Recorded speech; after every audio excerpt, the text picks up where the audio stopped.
Yoxu var eden o varlıq özülə məkandır ey dil.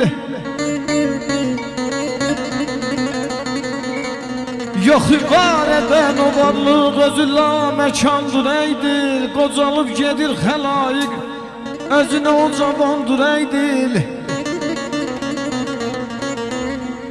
Adı həkimdar aləm, ona quldu padişahlar, ona şək görənlər olsa sən onu inandır ey dil. Nə idiş, nə yerdə idiş, necə gəlmişik cəhana.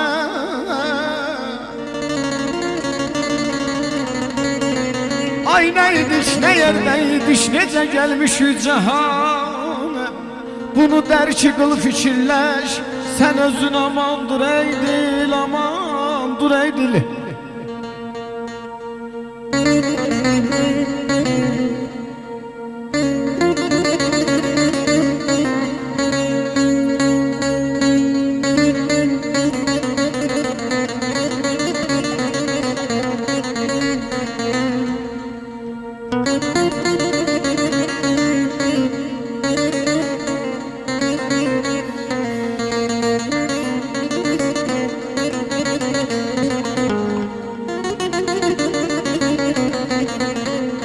Nə ki dərdin olsa təndə, o edər əlacın ancaq. Nə təbib, nə türkə çarə, hamına gümandır ey dil.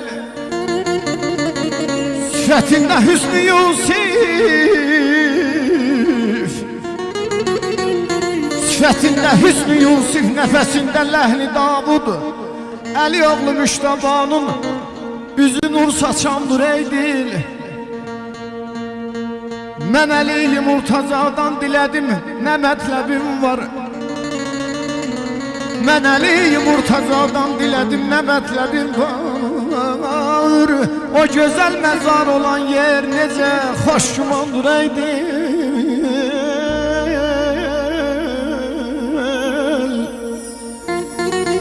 Şəh Kərbəla məzarı mənə bəxş etdi o Xudaya. Şəh Kərbəla məzarı mənə bəxş etdi o Xuda. O İmam Hüseynə billah canım ərməğandı ey dil.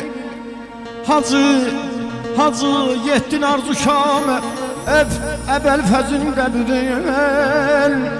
Həvəsin, həvəsin, ümidin arzun həmin asimandır ey dil. Əzzinəm, əzzinəm binayət əgər, qaşların minayət əgər. İl var bir günə dəyməz ay səfa, sənin bu gözəl məclisin minayət əgər. Deyirəm yaradan bəxt eləsin, havıya təxt eləsin. Bizim səfa bəyimiz ya Allah özü xoşbəxt eləsin. Əzzinəm gül dərirəm,